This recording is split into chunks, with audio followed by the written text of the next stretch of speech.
दोस्तों, legal and legal में एक बार फिर से आपका स्वागत है। जैसे कि आप देख रहे हैं, साल समाप्ति की ओर है, लगभग समाप्त हो चुका है। बीते वर्ष में केंद्र सरकार द्वारा बहुत सारे कानून बनाए गए, नए नए कानून लाए गए, बहुत से बिल लाए गए। साथ ही अप्रत्याशित रूप से आपने देखा कि तीनों कृषि कानूनों को सरकार ने वापस लिया।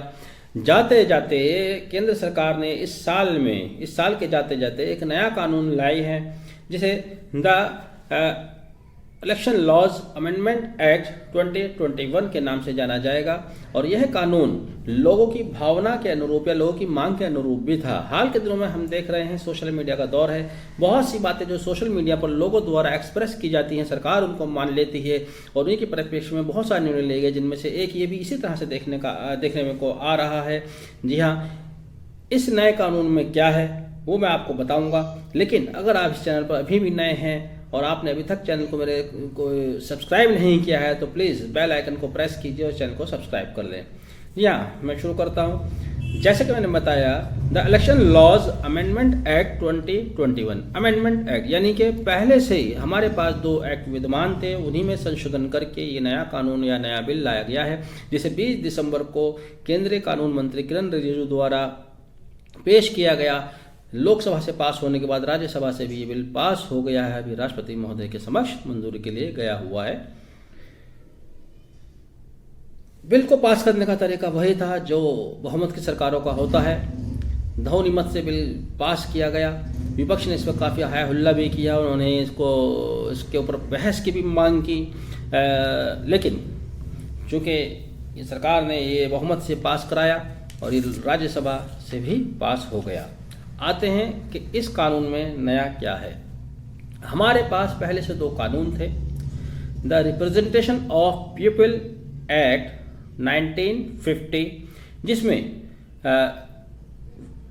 निर्वाचन क्षेत्रों की सीटों का आवंटन, निर्वाचन क्षेत्रों का परिसीमन और वोटर लिस्ट की प्रिपरेशन वगैरह का प्रावधान दिया गया है।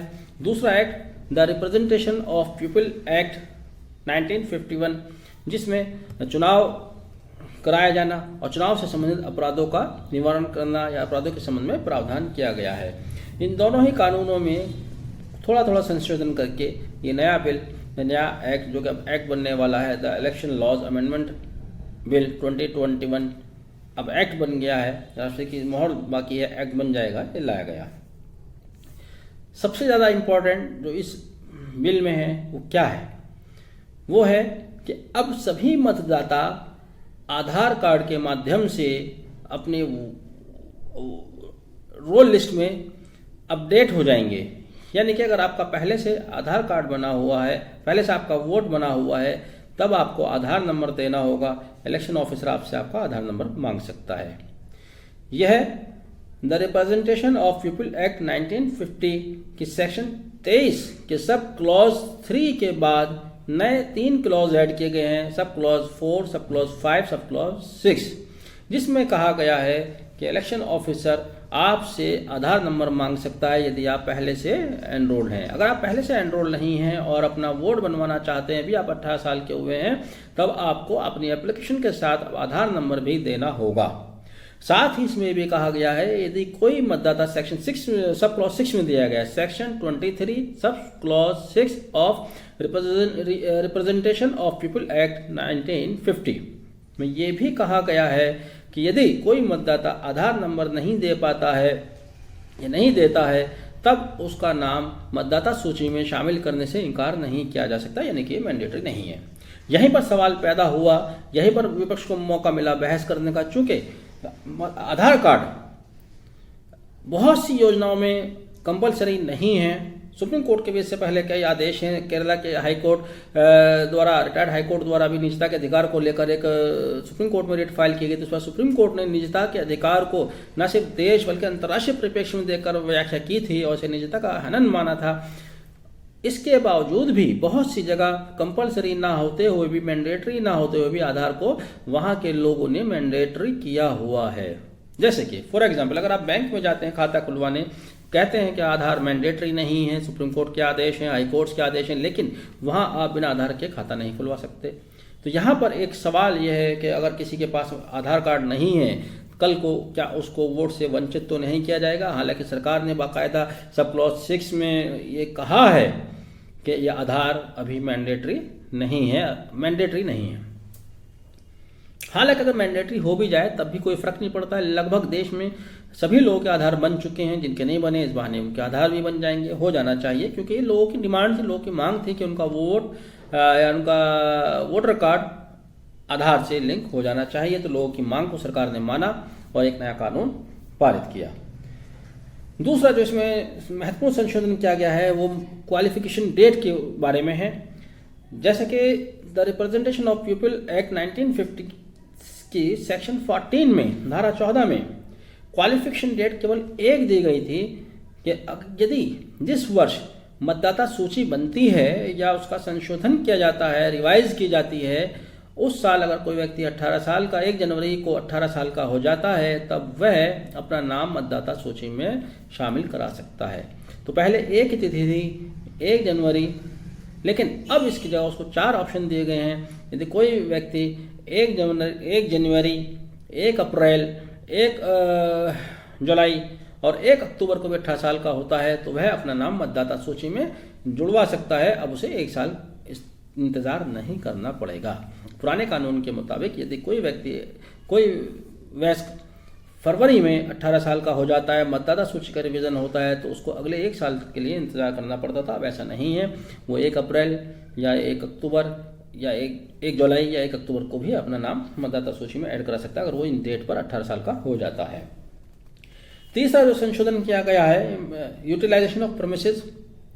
द रिप्रेजेंटेशन एक्ट 1951 की धारा 160 में अभी तक ये प्रावधान था कि जहां पर वोट कास्ट किया जाता है उस प्रेमिसेस को वोटिंग के लिए, बैलेट पेपर रखने के लिए इस्तेमाल किया जा सकता है। इसको थोड़ा सा एक्सपेंड कर दिया गया है। अब उस प्रेमिसेस को सिक्योरिटी फोर्सेस के रुकने के लिए भी प्रयोग किया जा सकता है। मतदान होने के बाद जब तक का नोटिफिकेशन जारी किया जाता है उस बिल्डिंग को सरकार उसे प्रयोग में ला सकती है, सिक्योरिटी फोर्सेस को ठहरने के लिए इस्तेमाल किया जा सकता है।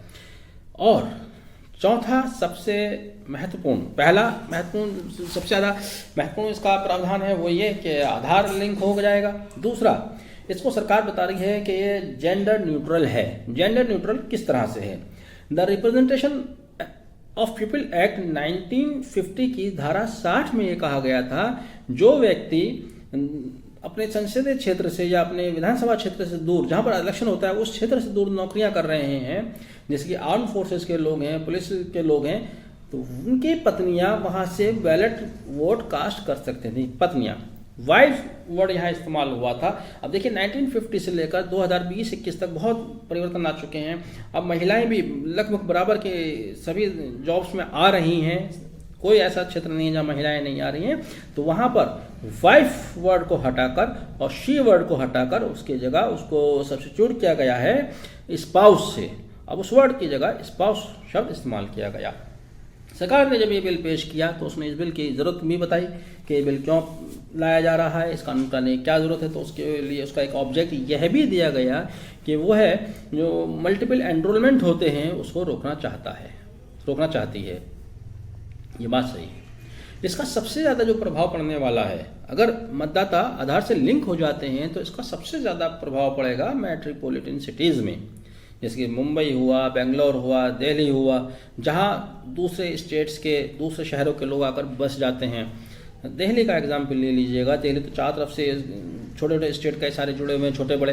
उत्तर प्रदेश की सीमाएं जुड़ती हैं, हरियाणा की सीमाएं जुड़ती हैं, पंजाब जुड़ता है, राजस्थान जुड़ता है, मध्य प्रदेश भी पास में पड़ता है। और वैसे ही पूरे हिंदुस्तान के लोग यहाँ पर आकर रहते हैं। जो लोग यहाँ पर रहते इनको 5 साल 10 साल हो गए हैं, इन्होंने अपने वोटर कार्ड भी यहाँ बनवा लिए हैं, आधार भी बनवा लिए हैं, लेकिन इनके वोटर कार्ड वहाँ भी हैं जहाँ इनका नेटिव विलेज है, नेटिव प्लेस है, जहाँ से ये लोग आए हैं। इसके ऊपर प्रभाव पड़ेगा।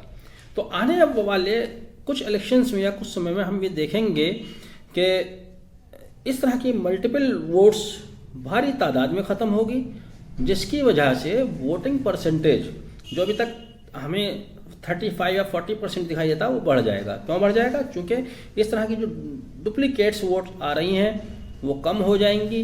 एक व्यक्ति एक ही क्षेत्र में अपना वोट कास्ट कर सकेगा, दूसरी जगह वो वोट कास्ट नहीं करेगा। कुल मिलाकर जैसे कि मैंने शुरू में कहा ये इस साल का आखिरी कानून है जो ये सरकार, केंद्र सरकार लाई है। सराहनीय कानून है, भले ही इस पर विपक्ष हाय हल्ला करे, हंगामा करे, क्योंकि विपक्ष को हंगामा करना है। आधार भी लाया हुआ पिछली सरकारों का ही है, यह आधार कांग्रेस सरकार का ही लाया गया है। अब आधार से अगर वोटर कार्ड लिंक हो रहा है तो इसमें किसी को ऑब्जेक्शन नहीं होना चाहिए। जैसे मैंने कहा, निजता का हनन की बात है।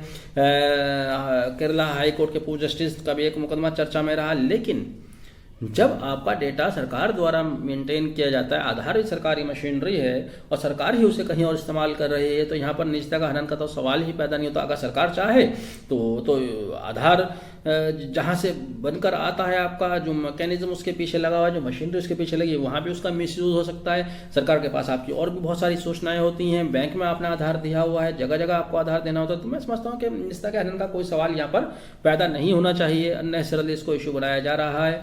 बहरहाल नए साल का आमद है, नया साल आप सभी को बहुत बहुत मुबारक, और बीते हुए साल का ये आखिरी कानून भी है, आप सभी को बहुत बहुत मुबारक। वीडियो को आखिर तक देखने के लिए बहुत बहुत धन्यवाद। Thank you, have a nice day.